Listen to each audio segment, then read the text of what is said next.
Hello everyone, welcome back. In today's video we have another season preview video. Today we're looking at the first two Atlantic teams in our season preview series, and that is the Habs and the Sabres, two teams who surprisingly met in the second round in last year's playoffs. Can they replicate those performances, and how do they do this off season? We'll touch on all of that coming up right now.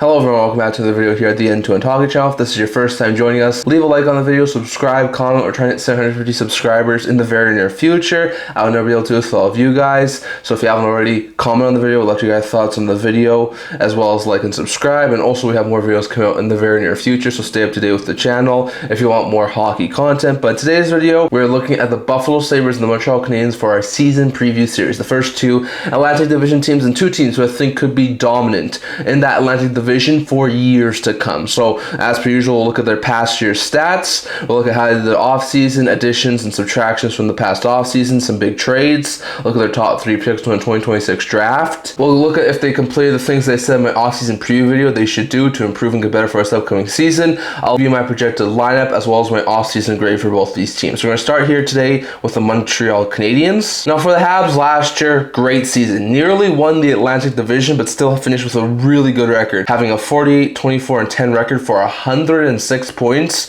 It was good enough for third in the Atlantic Division, fourth in the Eastern Conference, and sixth in the entire NHL, just a hair out from being a top 5 team in the NHL this past year. So they were great. Finished the regular season with a 279 goals for and 251 goals against. So a plus 28 rating for a team who was almost top 5 in the league isn't half bad. And once again, they had the 7th best goal scoring team, so they were great on the goal scoring side. Goals against was a little bit up and down. They were tied for 16th, so a mediocre defense to say the least, and at times their goaltending was spotty, but all in all, still pretty solid on the defensive side as well. And once again, they made the playoffs. They wound up winning round 1 in 7 games over Tampa, beat the Sabres, who we're about to talk about soon, in round 2 in 7 games, before they wound up losing in 5 games to the eventual Cup winners in Carolina. So very interesting to note there, but the Habs did actually make it to the Eastern Conference Final this year for the first time since making it to the Western Conference Final about 5 years ago. So really solid stuff there for the Habs. In the postseason, they had a decent goals for against. They put up 2.84 goals for per game and gave up 2.95 goals against per game. They had the 8th best goals against, the 9th best goals scoring. So both were basically mediocre in the playoffs, and they were a .11 minus. So it's not overly great, and you can see where they wound up losing in the Eastern Conference Final, but still, it was pretty decent for the Montreal Canadiens. When it comes to their goal and point scoring leaders in the regular and postseason, in the regular season, Nick Suzuki became the first Habs player in a long time to breach triple digits, hitting 101 points,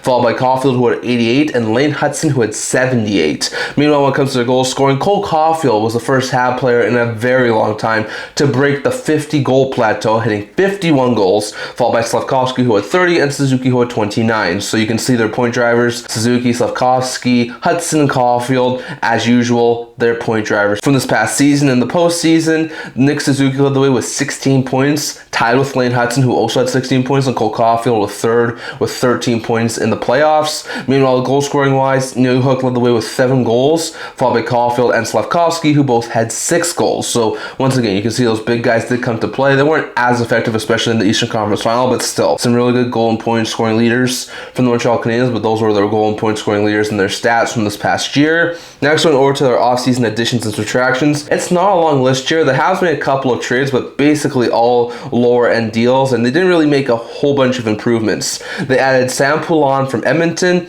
Pastujaw from Anaheim, Berard from NYR, McCowan from Columbus, Szuber from Utah, and Walsh from Los Angeles. So 6 decent additions there for the Habs. Meanwhile, they lost Laine to UFA status, Gallagher to Vancouver, Blade to Ottawa, Veleno to NYR, Farrell to Anaheim, Tuch to Columbus, Watt to Utah, Trudeau to NYR, and Delgazio to NYR. So interesting stuff there. The goaltending situation has not changed at this point in time, even though Montembeault is still a trade candidate. So they're still in a similar spot goaltending wise. Defensively, they add Szuber, who's a pretty solid prospect in Utah, Walsh, who's been an AHL player the past couple of years, move on from Trudeau, who was a decent prospect, and Delgazio, who's been a depth defenseman who's been traveling around a couple of spots over the past couple of years. So defensively, I think they're in a very similar spot. If anything, they're a little bit better because of some of the younger guys have a little bit more experience. And then up front, they lose Joshua Waugh to Utah. He had actually been a pretty decent call-up option, so losing him's not really great.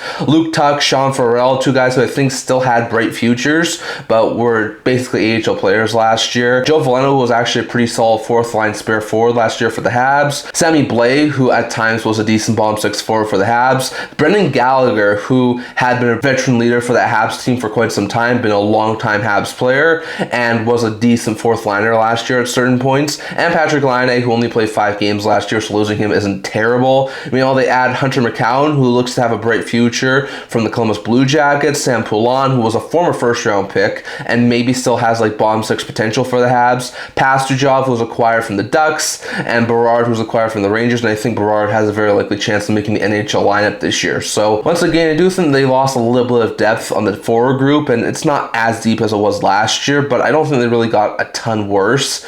So very interesting note there, but those were off-season additions and subtractions. Going over to the big trades, there's really only one significant trade from the Montreal Canadiens this offseason, and that was the one made with Vancouver, where they moved Brendan Gallagher to the Canucks for future considerations. It freed up some cap space for the Montreal Canadiens, got rid of Gallagher, who really wants to still play, but was really boxed out in the Montreal Canadiens organization last year, and just it really freed up some cap space for the Montreal Canadiens in the roster spot. So interesting note there, but that was really the biggest trade for the Montreal Canadiens this offseason in moving Brendan Gallagher, so very interesting to note there. Next, going over to the top 3 draft picks in the 2026 draft from the Habs. So they had a couple of decent picks, one the first, one the second, one the third. Those were their top 3 picks. In the first round, they had pick 26, used it to select right winger Pugachov from Russia in the first round. Their second pick was in the second round, 57th overall, and they used it to select right shot defenseman Runso. And then in the third round, 93rd overall, with their third pick, also took a right-handed defenseman, and that was Cleves. So they took a couple of decent right-handed defensemen who I think eventually could challenge for like third per minutes in the long run in Runso and Cleves. And then on the forward group, they had Pugachov, who I think has top 9 potential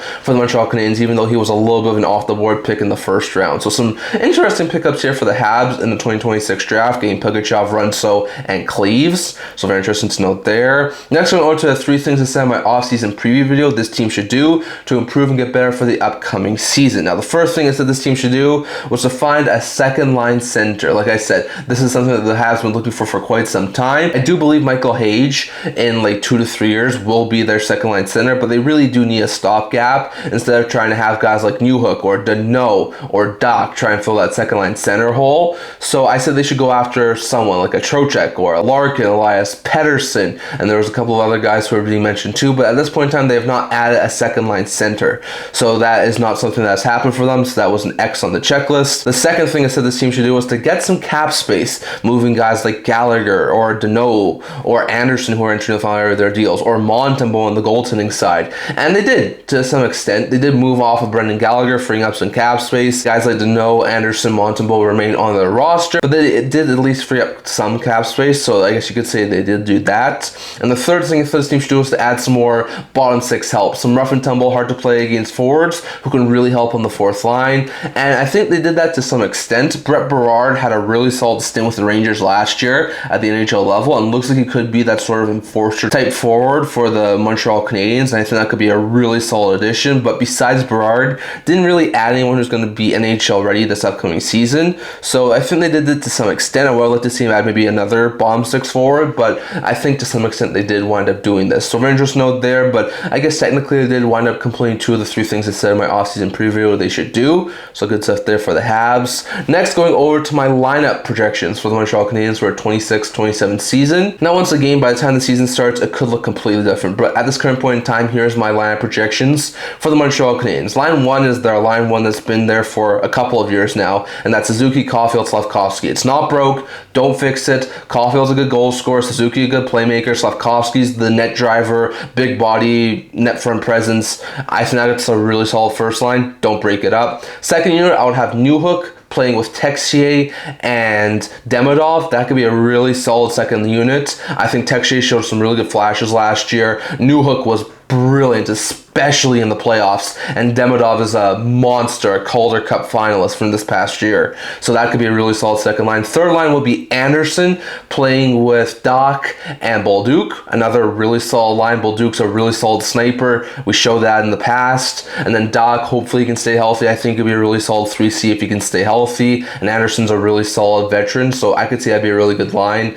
And then the fourth line, I would have Berard play with Danault and Xhekaj. Once again, Florian Xhekaj, not Arbor Xhekaj. And I could think that could be a very fantastic, hard to play against fourth line for the Montreal Canadiens. On the defense, I'd have Hudson play with Matheson on pair 1, Goulet play with Dobson on pair 2, and I would have Struble play with Carrier on pair 3. And I think that could be a really decent defense. Like Hudson playing with the veteran Matheson could still allow Hudson to do some more offensively minded things. Dobson playing with Goulet, I think could be some really solid second pair potential for the Habs. And then the third pair would be Carrier with Struble, which I think would be another great line for the Habs. It's really good stuff there. And then in net, you'd have Dobish being the starter after his brilliant performance towards the end of the last season in the playoffs. Fowler being the backup, which would leave guys like Xhekaj, Arbor Xhekaj on the defensive end, as well as Evans and Kapanen being the spares for the Montreal Canadiens. And I think that could be a very fantastic unit for the Montreal Canadiens. And lastly, here going over to their off-season grades, they had a pretty solid off-season. Once again, didn't do a whole bunch. I think they would have liked to do a little bit more, especially adding up front. But I think they did all right this off-season, so I'm going to give them a C rating once again. I don't think they did terribly bad, and I don't think they did overly good either. Like, they lost a little bit of depth in the forward group. Besides that, nothing really changed from last year, and they're a younger team, so they've gained another year of experience. So I think because of their lack of movement, I'm going to give them a C rating. If they had done a little bit more adding, I could have given them like a B or an A rating, but I think for the offseason they had, that's warranted. So really good stuff there for the Habs. And lastly, here going over to the Buffalo Sabres. So Buffalo had a phenomenal season last year, finally ending their 14-year playoff drought. They had not made the playoffs since I think it was really early 2010s, and they finally snapped the drought last year, which was phenomenal for Buffalo, finishing with a record of 50, 23, and 9 for 109 points, won the Atlantic Division, finished second in the Eastern Conference, and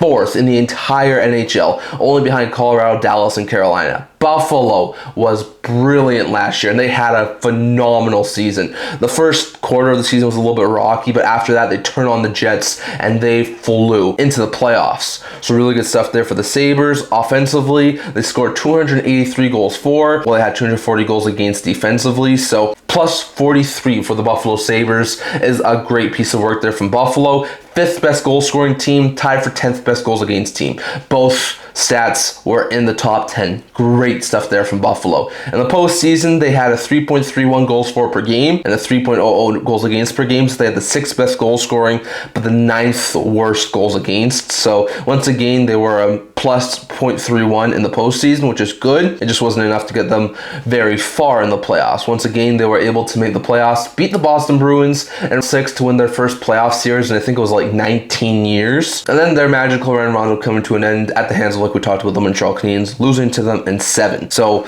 once again, it was a really good run for the Buffalo Sabres, and I could see them go on another run again this upcoming season. But once again, yeah, last year was fantastic for the Buffalo Sabres. When it comes to their goal and point scoring leaders in the regular season, Thompson led the way with 81 points, followed by Dahlin, who had 74, and Tuch with 66. And then Thompson led the way in the goal scoring department with 40 goals, followed by Tuch with 33, and Doan with 25. So Alex Tuch was pretty good for the Buffalo Sabres this past year. Thompson was again leading the team in both goals and points. Dahlin was fantastic. Doan was really good. So some really good offensive point drivers. In the playoffs, Thompson led the way with 15 points, followed by Dahlin with 14, and Doan with 10. And then Thompson led the way with 5 goals, along with Zach Benson, followed by 3 players who were tied for third on the team in the postseason in goal scoring at 4. So once again, Benson and Doan really came alive in the playoffs. Thompson, Dahlin put up some really good point totals, but they weren't as noticeable, especially in round 2. So I'm really interested to note there, but those are the goal and point scoring leaders and their stats. from this past year. So very interesting to know there. Next, going over to their offseason additions and subtractions.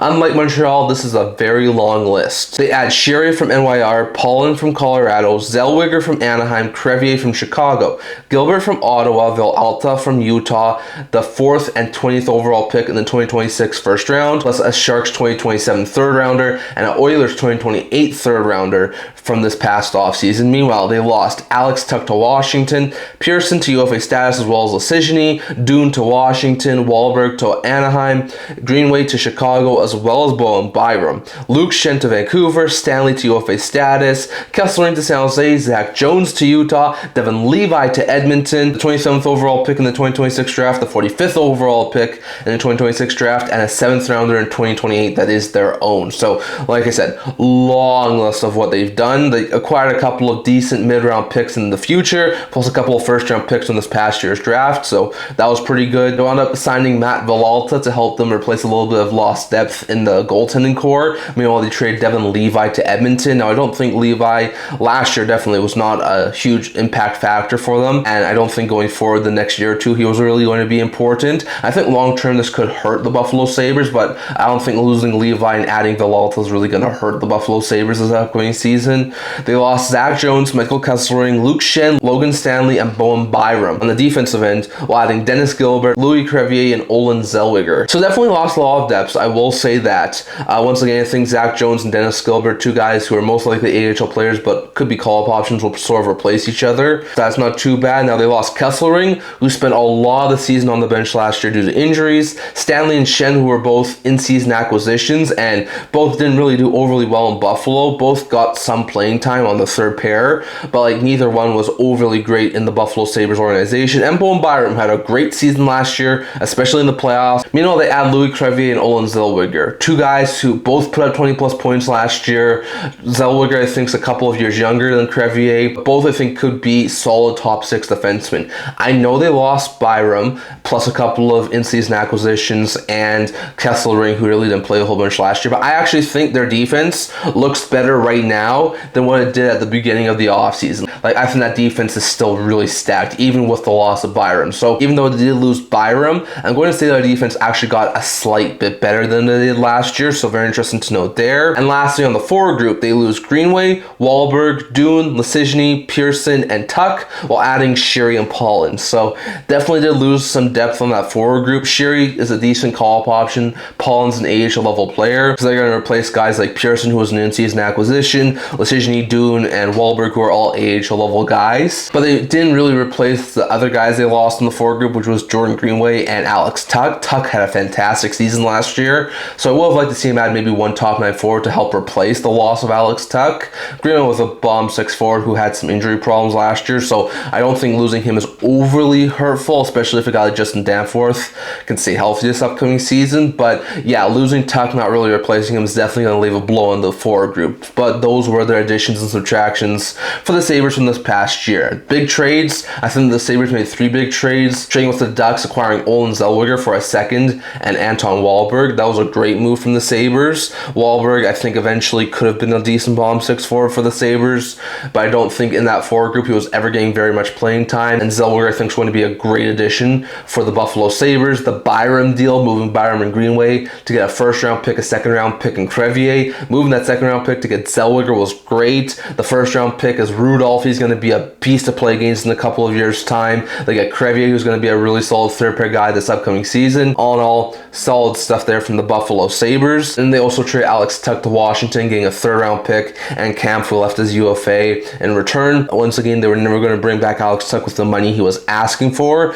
so getting a third-round pick back for him is a pretty solid piece of business there. But those were some big trades that the Sabres made this past offseason. Next, going over to their top 3 picks from the 2026 draft. Now, 2 of their top 3 picks were in the first round, the 4th and 20th overall picks, which they used to select right-handed defenseman Daxton Rudolph, like we just mentioned, as well as center prospect Ilya Morozov. Their 3rd pick in the 2026 draft was in the 4th round, 124th overall, so over 100 picks later, 100 picks difference between pick 2 and pick 3 in the 26 draft for the Buffalo Sabres, and they used to select center Marinix. So that's really solid stuff there for the Sabres. Marinix, I think, eventually could challenge for like bottom 6 minutes for the Buffalo Sabres. Morozov, I think, could eventually be like a really solid second, third line center. future for that Sabres in a couple of years' time. And Rudolph, one of the best defensemen in this year's draft class. Add Rudolph and Merca in like 2 to 3 years' time. That defense is going to be one defense that no team in the Eastern Conference is going to want to face. So very interesting to note there, but those were the top 3 draft picks from the Buffalo Sabres for the 2026 draft. So very interesting to note there. Next, going over to the 3 things I said the Sabres should do in the offseason to get better and improve for this upcoming season. Now, the first thing I said this team should do was to free up some cap space, get some more cap flexibility to make some more moves. And they did that. They moved off of Jordan Greenway. They moved off of the signing rights to Michael Kesselring. They moved off of Byram, who was not someone I was expecting them to move, but did allow them to clear some cap space. And yeah, so like Greenway was making $4 million, Byram was making $6 million, Kesselring wound up signing a deal that was almost $5 million.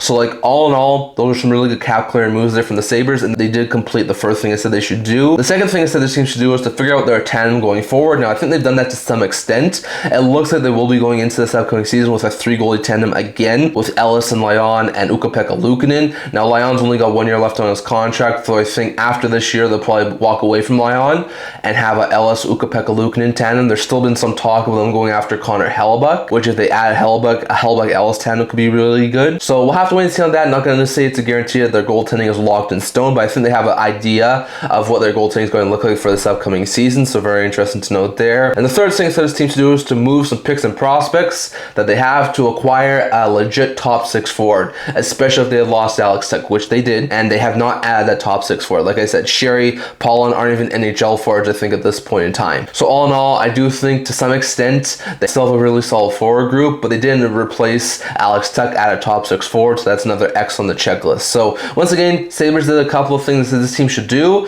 but they didn't do all 3 of the things, so very interesting to note there. Next, going over to my projected lineup for the Buffalo Sabres for 26-27 season. So for the Buffalo Sabres, I think they're going to be able to ice a pretty solid lineup this upcoming season. When it comes to their lineup, the first line for the Buffalo Sabres, in my opinion, would be Peyton Krebs playing with Tage Thompson and Jack Quinn, 2 really young wingers. Krebs actually did really good playing in the top 6 last year, so put Krebs and Quinn with Thompson. I think that could be a really elite first line for the Buffalo Sabres. Second line would be a line that worked out really well last year, which was Norris with Benson and Doan. Benson had a great playoffs. Doan, really solid first season in Buffalo. Norris, when healthy, is a great second line center, so if they can stay healthy, that could be a lethal second line. Third line I would have would be Ostlund playing with Kulik and McLeod. That could be a line that causes some damage because of just how crazy quick that line could be. McLeod's a really speedy third line center. Ostlund, who's going to be coming into his rookie season, he could be a really solid force.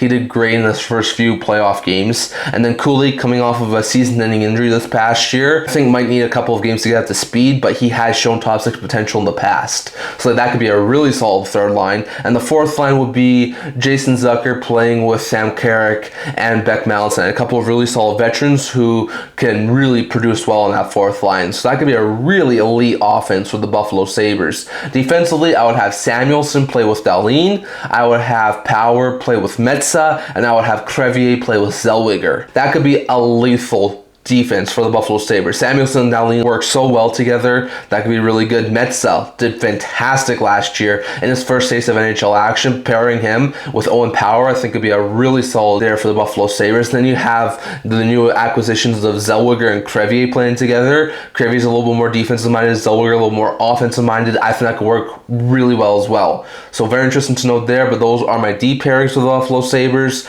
I would have Ukko-Pekka Luukkonen being the starter, Colton Ellis being the backup, with Alex Lyon, Connor Timmins, and Justin Danforth being the spares. That would be a very fantastic unit. They've had some playoff experience now. They're a year older. I think that could be a team that does some serious damage this upcoming season for the Buffalo Sabres. So interesting note there. And lastly, here going over to my offseason grade for the Sabres. Once again, they did lose a little bit of depth, plus Alex Tuch on the forward group. I do think they got better defensively. Goaltending wise, about the same. I think eventually the Sabres will regret moving on from Devin Levi, but I think for the next year or two, that's fine. 9.